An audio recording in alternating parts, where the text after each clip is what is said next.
Bagi kebanyakan orang, bekerja sebagai penggali kubur mungkin bukanlah profesi impian. Bahkan mungkin tak pernah ada yang berniat untuk menjadi penggali kubur.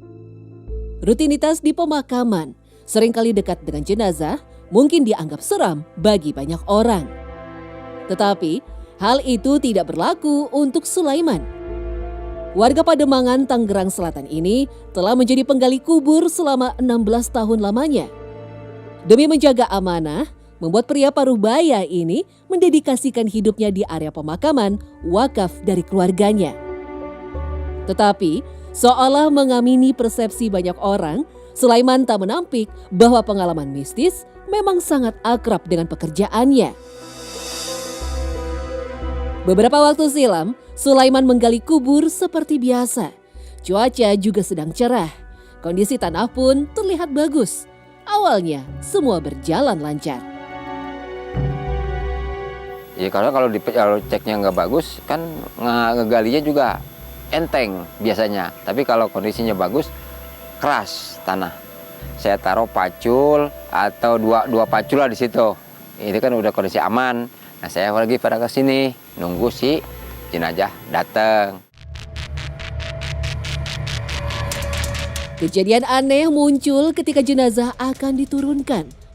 Mendadak, tanah kuburan itu runtuh dengan sendirinya. Pas mayat datang, itu kok dari dalam itu gublag begitu. Terus dari atas gublag. Baru mau rencana mau dimasukin gitu.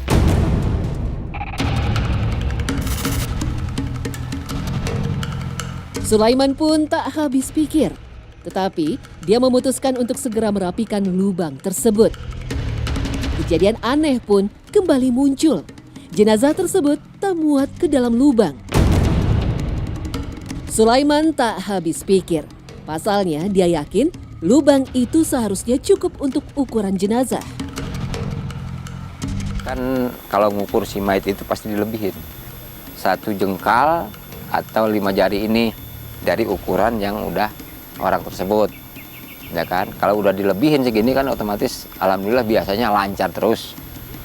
Amin, lancar terus gitu kan. Dari kita juga kadang dilebihin lagi gitu di sini. Tok, kenapa pas si mayatnya udah digini turun semua, udah gini kok masih panjangan si mayat gitu dari ini gitu loh.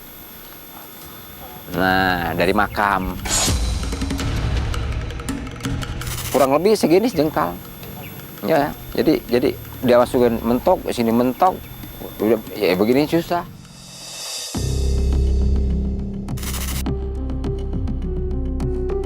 Sulaiman kembali melebarkan lubang kuburan.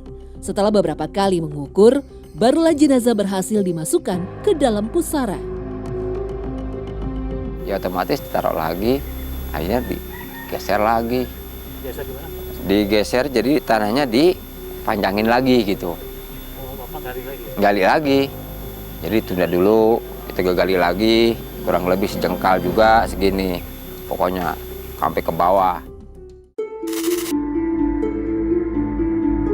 Meski tak ingin menduga-duga, Sulaiman mengaku pernah mendengar mitos-mitos tentang jenazah yang tak bisa dimasukkan ke dalam lubang. Ya contohnya seperti gini.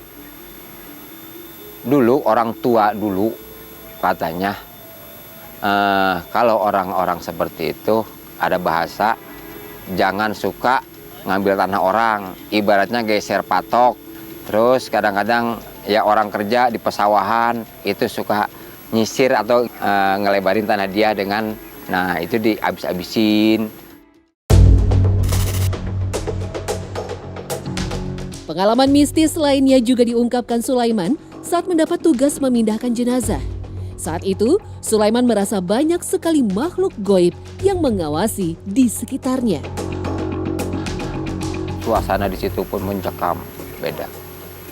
Saya pribadi diberatin, kalau saya sendiri yang tahu.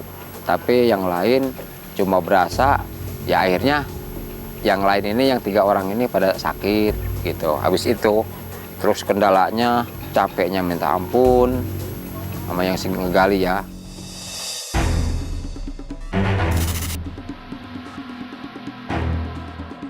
Kejadian mengerikan muncul sesaat Sulaiman menggali kuburan tersebut. Papan penyangga kain kafan terlihat hitam seperti hangus terbakar. Kok kenapa kok hitam, kata saya kan. Internet itu di sebelah mana? Jadi hitamnya di sebelah si jenazahnya. Tetapi masalah tak berhenti sampai di situ. Ketika mulai proses pemindahan, jenazah yang diangkatnya terasa sangat berat. Kita angkat semua, ya kan. Alhamdulillahnya, tapi si mayitnya itu masih utuh, masih keras, dan kerasnya itu kayak orang nggak biasa gitu lah. Tapi yang pernah saya sering-sering mindahin juga, kadang-kadang ya pasti ada yang robah lah ibaratnya. Tapi itu enggak, malah keras, udah kayak patung lah kalau sini. Beratnya sampai saya begini, udah turun. Saya 2 orang ke bawah, udah begitu saya taruh, sudah selesai. Udah ini kita tinggal semua kita beresin dulu di dalam, beres rapih, dibungkus lagi, baru kita naikin ke keranda.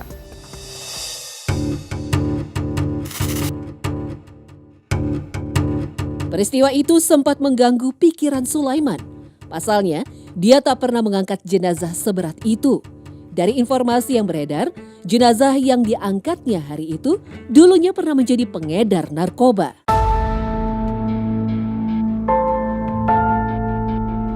Sehari-hari berkutat di pemakaman, Sulaiman mengaku sering mendapat isyarat yang menjadi pertanda seseorang akan meninggal. Salah satunya adalah suara burung kedasih.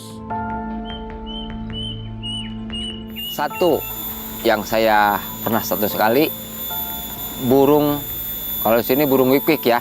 1 kali 2 kali saya sebetulnya nggak percaya, biar orang di pemakaman. Ada apa sih 1 kali?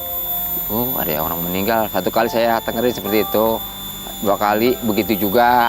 Ketiga kalinya kata kita, masa iya mau ada yang meninggal lagi nih? Itu nggak pada hari itu. Jadi jaraknya itu sekitar 3 hari kemudian atau 7 hari paling lama.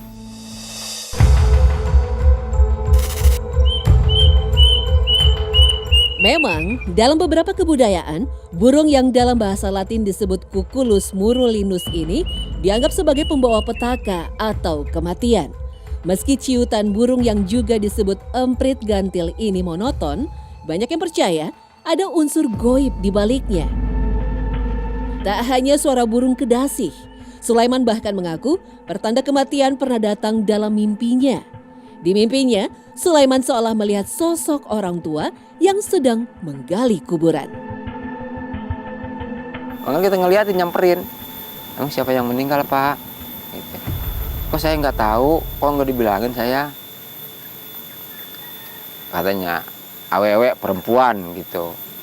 Kalau perempuan, nah 3 hari kemudian benar perempuan yang meninggal.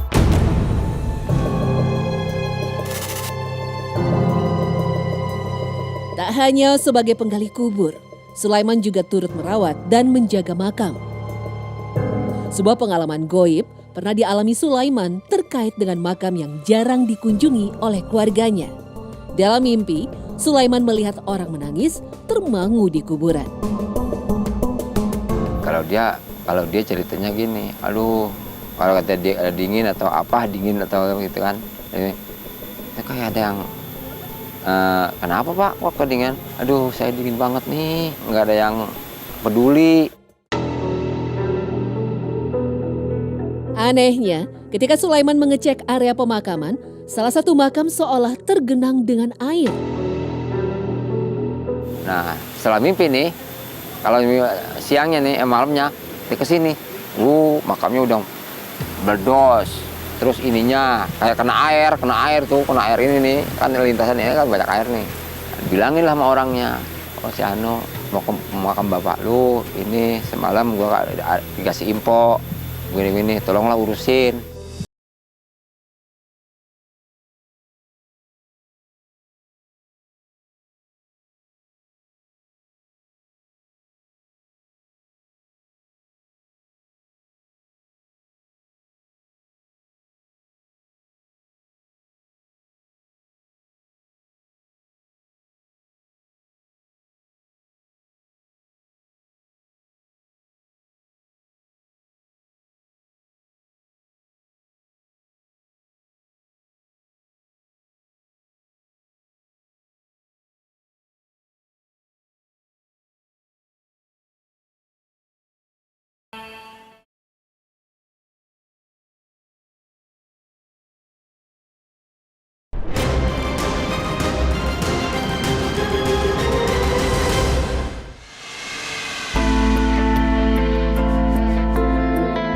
Meski kerap mengalami peristiwa yang aneh, Sulaiman tak pernah berniat untuk berhenti menjadi penggali kubur. Bahkan, dia juga tak pernah mematok tarif ketika menggali kuburan. Ya, jadi saya amanah, saya kuat. Amanah saya, jadi jangan ditinggalin sampai lo misalnya puput katanya, ada penggantinya. Mau goncangan kayak gimana, mau gimana, lo tetap harus pegang, jangan dilepasin ini makam. Kalau dari rezeki, alhamdulillah saya nggak takut kurang.